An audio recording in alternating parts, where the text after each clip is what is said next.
କାଲି ଯେତେବେଳେ ମୋତେ ସନ୍ଧ୍ୟାବେଳେ ଆଡ଼ମିସନ୍ କଲେ, ପ୍ରପର୍ ମୋର କେୟାର୍ ନେଉଛନ୍ତି, ଡକ୍ଟର ଟାଇମ୍‌ରେ ଆସୁଛନ୍ତି ଆଉ ବହୁତ ବଢ଼ିଆ କରୁଛନ୍ତି ସେମାନେ। ଏବେ ଠିକ୍ ଅଛି, ଦେହଟା କାଫି ରିକଭରି ହେଲାଣି ମୋର। ଆଉ ସମସ୍ତେ ଭଲ କାର୍ଯ୍ୟ କରୁଛନ୍ତି ହସ୍ପିଟାଲରେ।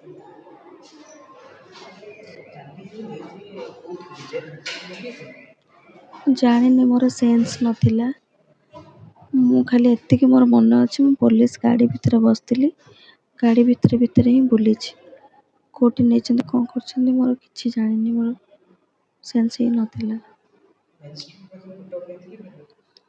ମୁଁ ବି ଜାଣିନି ସେ କଥା।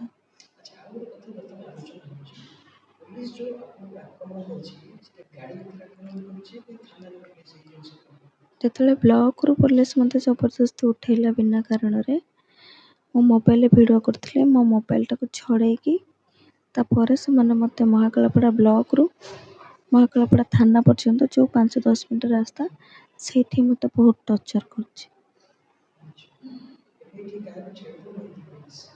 ହଁ, ଟିକେ ଆମକୁ ଯେଉଁମାନେ ଦେଖା କରିବାକୁ ଆସୁଛନ୍ତି ଟିକେ ଷ୍ଟ୍ରେଟ୍ କରିଦେଇଛନ୍ତି, ଆଉ ଯେଉଁମାନେ ଆସୁଛନ୍ତି ତାଙ୍କୁ ଯଦି 1-2 ମିନିଟ୍ ସମୟ ଦିଅନ୍ତେ ଭେଟିବାକୁ, ଦୂର ବାଟରୁ ଆସୁଛନ୍ତି, ଟିକେ ଭଲ ଲାଗନ୍ତା। ଆଉ ମୋର ଏସ୍‌ପିଙ୍କ ଉପରେ ଆଉ ଆମର ମୁଖ୍ୟମନ୍ତ୍ରୀଙ୍କ ଉପରେ ମୋର ଭରସା ଅଛି, କୋଉଠି ନା କୋଉଠି ସେ ମୋତେ ନ୍ୟାୟ ଦେବେ। ବାକି ଆଉ କିଛି ଏଫଆଇଆର୍ ଦିଆହେଇଛି, 6-7 ଜଣ ନାଁରେ ଏଫଆଇଆର୍ ଦିଆହେଇଛି। ତା ଦେହରେ ପୋଲିସ SI ବି ଇନଭଲ୍ଭ ଅଛନ୍ତି, IAS ବି ଅଛନ୍ତି। ମହାକାଳପଡ଼ାର IAS ମୋତେ ବହୁତ ଖରାପ ଭାଷାରେ ଗାଳିଗୁଲଜ କରିଥିଲେ। ଆଉ ମହାକାଳପଡ଼ା ବିଧାୟକଙ୍କର ବି କୋଉଠି ହାତ ରହୁଛି।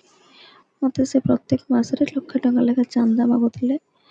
ଚାନ୍ଦା ନ ଦେଇପାରିଲି, ମୋତେ ଫେଭର୍ ମାଗିଥିଲେ, ତ ସେଇଟା ନ କରିପାରିଲି, ମୋ ପଛରେ ଲାଗିଛନ୍ତି, ପଡ଼ିଯାଇଛନ୍ତି।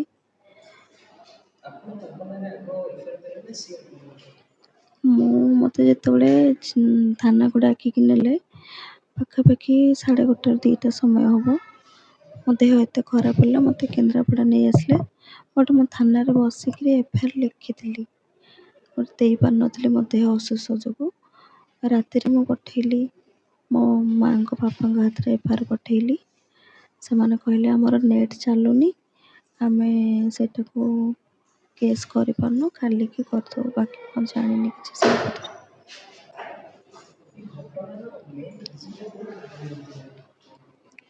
ଆରମ୍ଭ ଯେତେବେଳେ ମହାକାଳପଡ଼ା ବିଧାୟକ ମୋତେ ମାସକୁ ଲକ୍ଷେ ଟଙ୍କା ଲେଖା ବଟି ମାଗିଲେ, ଇଟା ଭାଟି ବାଲାଙ୍କ କତିରୁ ପଇସା ନେଉଛନ୍ତି, ବାଲି ମାଫିଆଙ୍କ କତିରୁ ପଇସା ନେଉଛନ୍ତି, ମାଟି ମାଫିଆ କତିରୁ ବି ନେଉଛନ୍ତି। ସେ ସବୁ ନେଇକିରି ମୋତେ ଯଦି ଡେଭଲପମେଣ୍ଟ କାମରେ ଲକ୍ଷେ ଟଙ୍କା ମାଗିବେ, ମୁଁ କୋଉଠୁ ଆଣିଦେବି? ମୁଁ ମନା କରିଦେଲି, ମୁଁ ଦେଇପାରିବିନି, ମୁଁ ଆପଣଙ୍କ ଦଳରେ କାମ କରିଛି। ତ ସେ ସେଠି ମୋତେ ଫେଭର୍ ମାଗିଥିଲେ। ତ ଆପଣ ବୁଝିପାରୁଥିବେ ମୁଁ କହିବାକୁ କ'ଣ ଚାହୁଁଛି। ମୁଁ ଏଠି ଡାଇରେକ୍ଟ ମନା କରିଦେଇଥିଲି। ତାପରେ ସେମାନେ ଆକ୍ରୋଶମୂଳକ ଭାବରେ ସେ ଘର ଭାଙ୍ଗିବା କଥା ନେଇ ହଉ, କି ମୋ କାମ ଫାମ ବନ୍ଦ କରିବା କଥା ହଉ, ବିଲ୍ ବନ୍ଦ କରିବା କଥା ହଉ, ତାପରେ ଏ ଜିନିଷ ସବୁ କରୁଛନ୍ତି ସେମାନେ। ତ ମୁଖ୍ୟ ଯିଏ ଦୋଷୀ ଅଛନ୍ତି ୟା ଦେହରେ ମହାକାଳପଡ଼ା ବିଧାୟକ ଅଛନ୍ତି।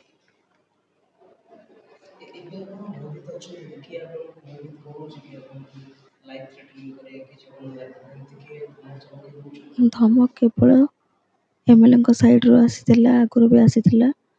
ମୁଁ ଗଣମାଧ୍ୟମରେ କହିଥିଲି ମୋ ଜୀବନ ପ୍ରତି ବିପଦ ଅଛି, ବଟ୍ ସେଇମାନେ ହିଁ ସେଦିନ ମୋତେ ଆକ୍ରମଣ କଲେ। ମୋ ମୋବାଇଲଟା ଯଦି SP ସାର୍ ଦେଇଦିଅନ୍ତେ, ମୋ ମୋବାଇଲ ମୋ ଭାଇ ମୋବାଇଲ, ତା ଦେହରେ ଆମର ଫୁଟେଜ୍ ଅଛି, ସମସ୍ତଙ୍କ ମୁହଁ ବି ସେଥିରେ ଅଛି, ତ ମୁଁ ଏଇଟା ପବ୍ଲିଶ୍ କରିପାରନ୍ତି। ସେଇମାନେ ହିଁ ମୋତେ ବାରମ୍ବାର ଧମକ ଦେଇଛନ୍ତି, କେବେ ଦୁର୍ଗା ଭାଇଙ୍କ ପିଲା, ତୁମ ଅବସ୍ଥା ଖରାପ କରିଦେବୁ, ତୁମକୁ ରେପ୍ କରିଦେବୁ, ବହୁତ କିଛି କହିଛନ୍ତି। ଆଜ୍ଞା।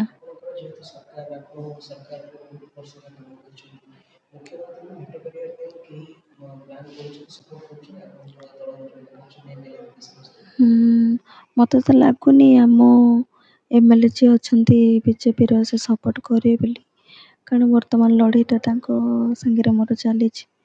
ତ ମୁଁ କୋଉଠି ନା କୋଉଠି ଆଶା କରୁଛି, ମୁଖ୍ୟମନ୍ତ୍ରୀ ବହୁତ ଭଲ ଲୋକ, ସେ ନିଶ୍ଚିନ୍ତ ମୋ କଥା ଶୁଣି ମୋତେ ଡାକିବେ ବୋଲି ଆଶା ରଖିଛି।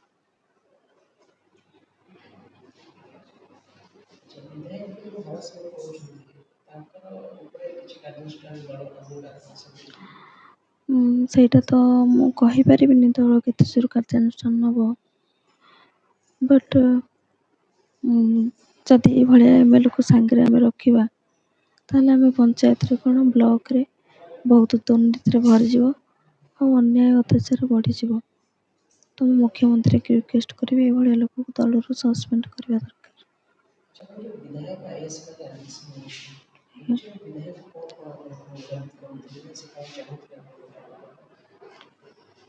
ମୋ କତିରୁ ଫେଭର୍ ଚାହୁଁଥିଲେ, ଗୋଟେ ଝିଅଠାରୁ ଗୋଟେ ପୁଅ କ'ଣ ଚାହେଁ, ତ ମୁଁ ଏଇଟା ମନା କରିଥିଲି ଡାଇରେକ୍ଟ। ତାପରେ ବଟି ଦେବାକୁ ବି ମନା କରିଥିଲି।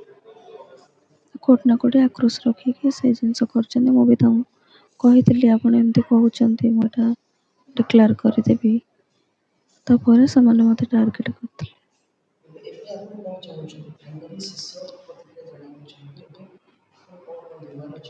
ମୁଁ ଏବେ ଚାହୁଁଛି ମୋ ବ୍ଲକର ଯେତିକ ଡେଭଲପମେଣ୍ଟ କାମ ପଡ଼ିକିରି ଅଛି ତା'ର ବିଲ୍ ପାସ୍ କରାଯାଉ। ଯେଉଁ ବିଡ଼ିଓ ଅଛନ୍ତି, ତହସିଲଦାର ବିଡ଼ିଓ ଚାର୍ଜରେ ଅଛନ୍ତି, ତାଙ୍କ ଏଗେନଷ୍ଟରେ ଦୃଢ଼ କାର୍ଯ୍ୟାନୁଷ୍ଠାନ ନିଆଯାଉ। ଆଇଆଇସିକି ବି ମଧ୍ୟ କାର୍ଯ୍ୟରୁ ବହିଷ୍କାର କରାଯାଉ ଏବଂ ଯେଉଁ ଏସ୍ଆଇ ମ୍ୟାଡ଼ାମ୍ ଅଛନ୍ତି ତାଙ୍କୁ ବି ମଧ୍ୟ ବହିଷ୍କାର କରାଯାଉ ଆଉ ତାଙ୍କ ସହିତ ବିଧାୟକ ବି। ଆଉ ଯେଉଁ ପିଲାମାନେ ଗାଳିଗୁଲଜ କରୁଛନ୍ତି ସେମାନଙ୍କୁ ତୁରନ୍ତ ଆରେଷ୍ଟ କରାଯାଉ।